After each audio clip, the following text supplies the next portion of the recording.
성경을 공부하다 보면 참 궁금한 점이 많습니다. 왜냐하면 우리가 다 알 수 없으니까. 또 한 가지, 성경에 나온 수많은 인물들 중에 정말 이분이 어떤 분인가 알고 싶지만 알 길이 없어 그저 추측할 뿐인 분들도 많습니다. 그런 의미에서 이 하박국이라고 하는 분도 그가 하나님의 선지자로 쓰임을 받아서 특별히 글을 남겼기 때문에 그분이 있는 것을 알지 그분이 어떤 분인지는 잘 모릅니다. 그분이 수넴 여인의 아들이었다 그렇게 얘기하는 것도 있지만 믿을 만한 근거가 없습니다. 그래서 이분이 누구인지는 알 길도 없습니다. 또 이분이 정확하게 언제적 사람인지도 알 수 없지만 그분의 글과 여러 가지 상황을 이렇게 비교해 보면 아마 이스라엘 민족이 바벨론에게 함락돼서 나라가 멸망하기 직전에 살았던 사람인 것은 확실합니다. 그를 선지자라고 하는데 특별히 소선지자라 그럽니다. 왜냐하면 분량이 적은 글을 썼기 때문에 그렇습니다. 우리는 소자를 붙이면 조금 가볍게 보는 경향이 있는데 양으로 그렇게 이야기하는 것이지 그의 글이 대선지자들보다 내용이 질이 떨어져서 그런 것은 아닙니다. 그냥 양으로 따집니다.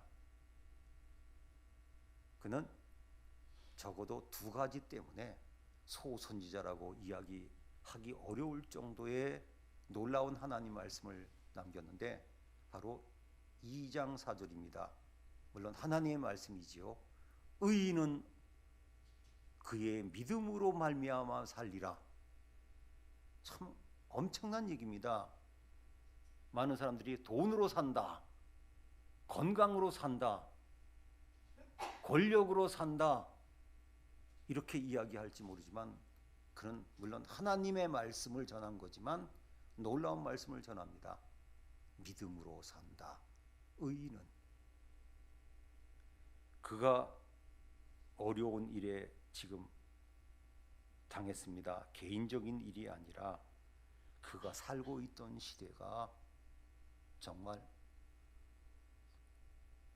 좌절할 정도의 시대에서 하나님께 간절히 기도합니다. 1장 2절에 보면 그런데 하나님께서 듣지 아니하십니다. 아마 나라와 민족을 위해서 기도했겠죠. 우리가 기도할 때도 개인적인 일을 위해서 기도하는 것은 정말 하나님께서 응답하실 때가 많아서 감사한데 나라와 민족을 위해서 기도할 때는 정말 응답이라고 하는 일이 굉장히 적습니다. 없을 때도 있습니다. 그래서 학자들은 이렇게 추정합니다. 사실 이스라엘 남유다 왕국 말기 때 마지막으로 쓸만한 좋은 왕이 있었습니다. 바로 요시야입니다. 천 나라를 다스렸어요. 마지막 반짝했습니다. 근데 그가 안타깝게도 애국 군대가 지나가는 것을 상황 판단을 잘못해서 애국과 싸워서 죽었습니다. 그냥 지나가게 두었어야 돼요. 그냥 안 입고 와도 애국 군대를 어떻게 막겠습니까? 이미 나라 중심부를 지나서 북쪽으로 갔는데 막으려다가 죽었습니다. 그래서 저는 그렇게 생각합니다. 그의 믿음은 좋았지만 상황 판단을 잘못하고 현실을 받아들이지 못해서 죽임을 당했다. 그걸로 끝난 게 아닙니다. 그의 후임이 여호아하스라고 하는 왕인데 왕을 죽인 애굽이 그냥 둘 리가 있습니까? 3달 만에 자기네 입맛에 맞는 왕으로 바꿔치웠더니 이 왕이 바로 유명한 여호야김입니다. 이 유명하다는 뜻은 나쁜 쪽으로 유명한 왕입니다. 이기적이었고 그리고 독재를 했고 믿음까지 없었습니다. 이제 저 동쪽에는 아수르 제국을 무너뜨린 바벨론이 일어나고 있는데 하나님께서 말씀하십니다. 하박국에게 갈대아 사람들이, 무서운 사람들이 일어나고 있다. 우리가 이미 아시겠지만 바벨론 제국을 세운 종족은 바로 갈대아인입니다. 그래서 갈대아 제국이라 그럽니다. 하나님께서 말씀하십니다. 그들이 세계를 점령할 것이다. 이때 그는 하나님께 기도합니다. 질문합니다. 그랬더니 하나님께서 대답하십니다. 사실 유대인들이 질문 많이 하고 대답하는, 유명하지 않습니까? 그래서 우리가 배운 대로 하브르타라고 하는 교육법이 바로 유대의 교육법인데 질문하고 대답하는 거죠. 간단히 정리하면. 그런데 하나님께 질문했더니 하나님이 대답해 주십니다. 그래, 내가 대답할게.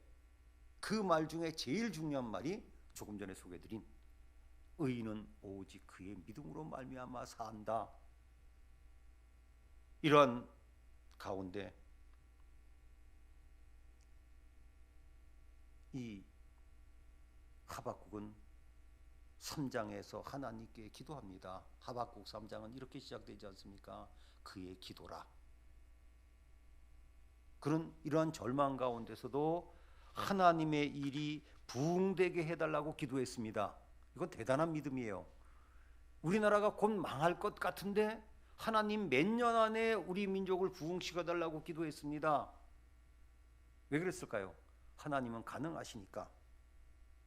그런데 오늘 말씀 16절에 보면 소식을 들으니까 창자가 흔들리고 입술이 떨립니다. 요즘 우리나라 사람들 같아요. 요즘 우리에게 들려지는 소식은 그저 좋은 소식이 별로 없습니다. 경제적으로나 정치적으로나 다 답답하고 힘든 일들밖에 없습니다. 그저 뭐 손흥민이 차범근 선수보다 볼을 더 많이 넣었다. 그 다음 야구팀이 지던 경기를 대승했다. 그래서 뭐 올림픽에 나갈 수 있다. 뭐 이런 거야 그냥 소일거리죠. 이제 그는 이러한 가운데서 정말 두렵고 떨렸지만 상상해 봅니다. 최악의 상황이 오면 어떻게 될까? 사실 이건 어렵습니다. 올해보다 내년이 낫다고 생각해야 되지만 많은 분들이 경제적으로나 정치적으로나 여러 가지 올해보다 내년이 더 힘들 거라고 이야기합니다. 물론 희망적인 얘기를 하는 사람이 있지만 그거는 제가 보기엔 그저 바램이에요. 이런 가운데서 그는 최악의 상황을 이렇게 이야기합니다. 무화과 나무가 무성하지 못하고 포도나무에 열매가 없고 감람나무에 소출이 없고 양우리에 양들이 사라지고 외양간에 소가 없고 농작물은 흉작을 얻는 정말 소름 끼치는 어려움이 닥친다고 할지라도 나는 믿음으로 살겠다고 이야기합니다. 그런데 우리는 제가 늘 강조하지만 성질을 알아야 된다고 하는 이유가 우리나라는 무화과가 최근에 키우기 시작했지 거의 안 키웠습니다. 포도는 있지만 감람나무는 우리나라에 없습니다. 양도 관광용 외에는 거의 키우지 않습니다. 그래서 실감나지 않습니다. 그래서 우리 영상으로 먼저 이스라엘 사람들이 주로 먹고 쓰던 중요한 이 무화과, 포도, 감람나무, 또 양들을 영상과 사진으로 한번 보시겠습니다. 여기는 네옷 케투입니다. 이스라엘의 성서식물원입니다. 성경과 탈무드에 나와 있는 대부분의 식물을 이 공간에 키우면서 유지하고 있습니다. 돌아보려면 이틀 정도는 잡아야 될 것 같은 곳입니다.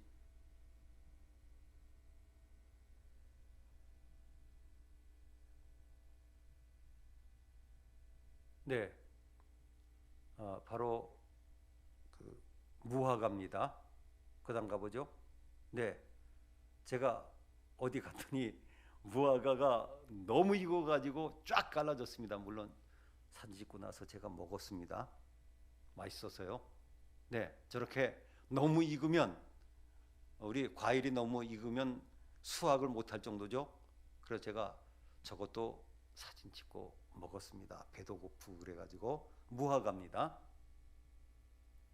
그 다음에 이스라엘 사람들은 저렇게 무화과들을 말려서 식량으로 쓰는데, 저 무화과는 10%가 당분이고 90%가 즙이라서 말리면 더 답니다. 그리고 뒤에 저기 그 하얀 것은 치즈 덩어리입니다. 그러니까 지금은 저렇게들 잘 안 먹지만, 그래도 지금도 재래시장에는, 특별히 아랍 시장에는 저렇게 무화과들을 팔고 있습니다. 말린 무화과 뭉칩니다. 네, 저렇게 또 다 집에서 말려가지고 시장에다 내놔서 저렇게 팔고, 옆에는 이제 저울입니다. 헤브론에서 산 겁니다. 감람나무 열매, 올리브 열매를 짜는 틀들이 있는 곳입니다.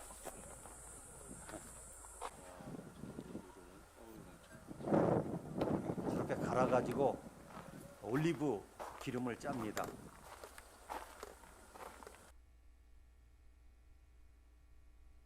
네, 처음에는 저렇게 올리브가 파랬다가 그 다음 익으면 까매집니다. 그래서 9월, 10월 이때는 저렇게 파랬다가 저 때도 수확합니다. 그래서 호텔 같은 데 보시면 파란 올리브 열매가 있죠. 이게 10월에서 11월이 되면 더 익으면 저렇게 검게 됩니다. 네, 그래서 수확을 이제 파랄 때도 하고 저렇게 검을 때도 합니다. 네, 저 베들레헴 옆에 갔더니 가족들이 저렇게 앉아가지고 이제 수확한 것을 고르고 있습니다. 네, 저 할아버지와 아들이 저렇게 따고 있습니다. 손으로 따든지 아니면 이제 막대로 쳐가지고 떨어뜨립니다. 자, 이것은 레바논입니다. 요즘 그 레바논과 축구 시합까지 하고 뭐 관중 없이 하는 곳이지만, 레바논의 산중에서 저렇게 마을 남자들이 파란 것을 수확하고 있습니다. 네, 또 사진을 찍으니까 또 얼른 일어나 가지고 이렇게 따는 척 해주더라고요. 얼마나 고마운지요. 네, 포도밭입니다. 니느웨 궁전의 부조에 포도 부조가 남아 있을 정도로 라기스는 예전부터, 예, 라기스 발굴하던 라기스 옆에서 포도밭을 찍었습니다. 또 저렇게 포도 저렇게 파니까 또 좋네요. 네.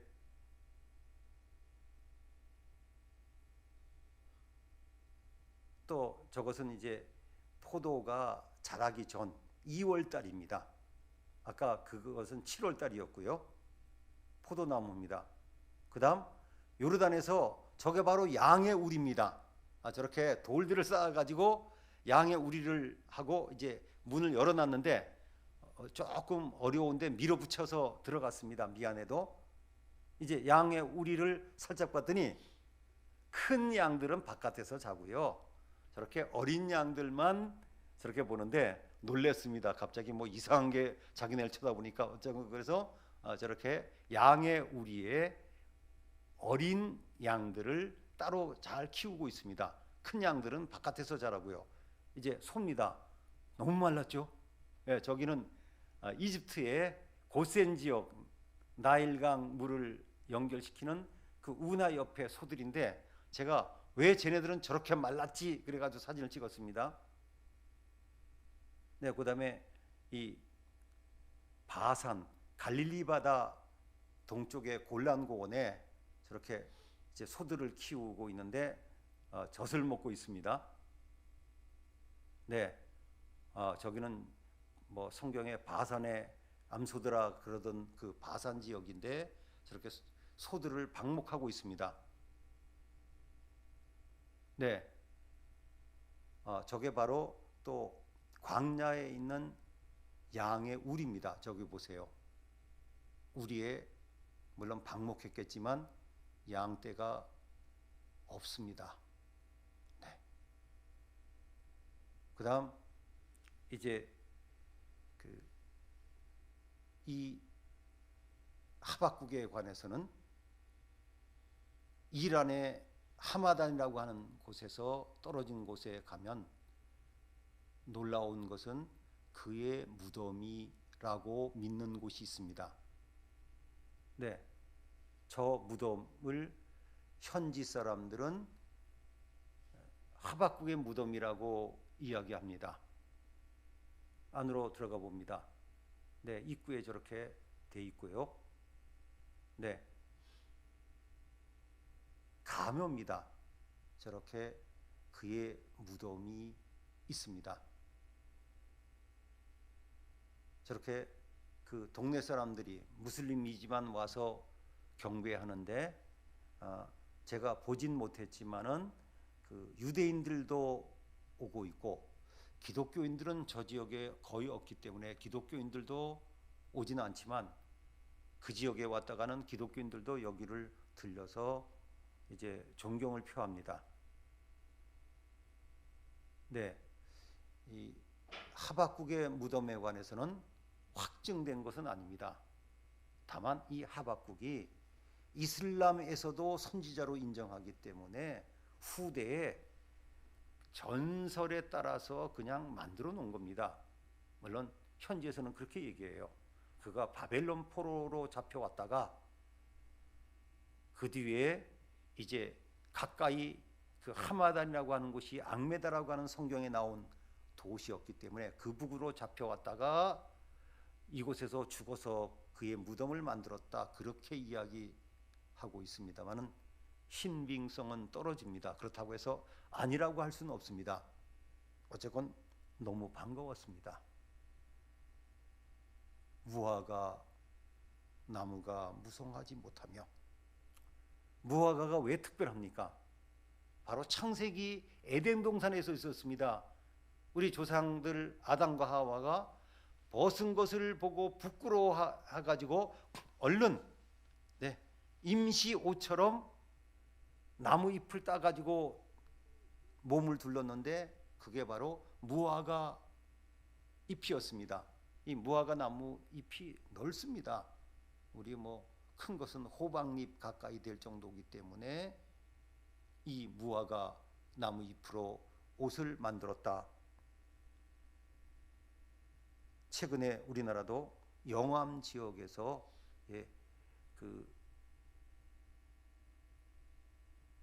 재배합니다. 뭐 700개의 농가들이 연합해서 한다 그러는데 그래서 우리나라 사람들도 무화과를 먹기 시작합니다. 그러나 개인적인 소견이지만 제 입장에서는 별로 그 이스라엘에서 맛보던 것보단 질이 떨어져 가지고 좋아하지를 않습니다만은 어쨌건 이스라엘 사람들은 무화과 나무를 굉장히 중요하게 여깁니다. 그 이유가 성경에 나와 있습니다. 솔로몬 시절을 이스라엘 사람들은 부러워합니다. 이스라엘 역사상 솔로몬 시대처럼 좋았던 시절은 없습니다. 그런데 이스라엘 민족이 편안하게 산 것을 이렇게 이야기합니다. 단에서부터 부엘셰바에 이르기까지, 우리 교우들은 아시죠? 이스라엘 땅을 단 북쪽, 남쪽 부엘셰바 지역을 이야기합니다. 그런데 편안히 산 것을 이렇게 이야기합니다. 포도나무와 무화과 나무 아래서 평안히 살았도다. 즉 이스라엘 민족은 포도나무들이 잘 자라서 포도가 잘 생산되고, 무화과 나무가 자라서 무화과 나무가 잘 열매를 많이 맺으면 그게 바로 상징이에요. 그렇게 따지면 2대 과일이죠. 그래서 아수르 왕이 예루살렘을 포위해 가지고 협박할 때 이렇게 이야기합니다. 너희들 항복하고 나에게 오면 자기의 포도와 무화과를 먹게 내가 해줄게.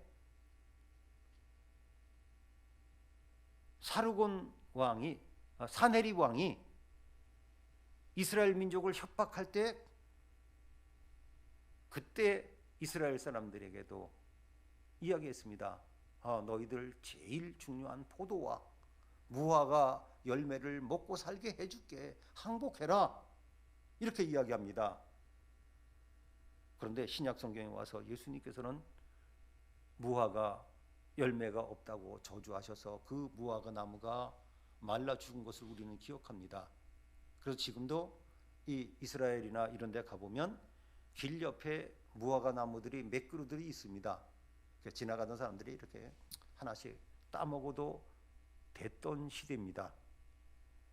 저도 그래서 조금 전에 보여드린 그것은 제가 팔레스틴 지역을 다니는데 출출했는데 이렇게 보니까 무화과 나무가 있어요. 저도 그렇게 쫙 갈라진 건 처음 봤습니다. 그래서 얼른 사진 찍고 미안하지만 좀 먹자 그래가지고 쫙 갈라진 것들은 제가 먹었는데, 그때 무화과 맛을 기억하니까 우리나라에서 파는 거는 못 먹겠어요. 우리나라 영암 무화과도 괜찮지만 제가 너무 익어가지고 갈라진 걸 먹고 나니까 그 입맛을 기억하고 있기 때문에 그 맛이 없다고 생각했습니다. 그 다음 포도나무입니다. 포도야 우리나라도 많지만 이스라엘 사람들에게 있어서 포도는 우리가 먹는 포도 다릅니다. 제가 과일 중에서 가장 좋아하는 게 포도인 건 교우들 아시죠? 그 전에 어떤 교우가 얘기하셨어요. 목사님 왜 포도를 좋아하세요? 제가 대답해 드렸죠. 성경에 나온 거니까. 그러고 보니까 참 무화과도 성경에 나왔네요. 근데 예전엔 우리나라에 무화과 나무 열매를 거의 없었습니다. 최근 들어서 재배하는 거죠. 노아가 방주에서 나와서 농사를 지었는데 포도 농사를 지었습니다. 특별히 이스라엘은 지중해성 기후고 그곳의 토질들이 또 일조량이 많아서 포도를 키우는데 유리합니다. 그리고 건포도도 마찬가지입니다. 제가 성지에서 건포도 말리는 걸 보고 놀랐어요. 그냥 바닥에 쫙 깔아놓고 포도를 말리는 것을 또 사진을 찍기도 했습니다. 아합 왕이 얼마나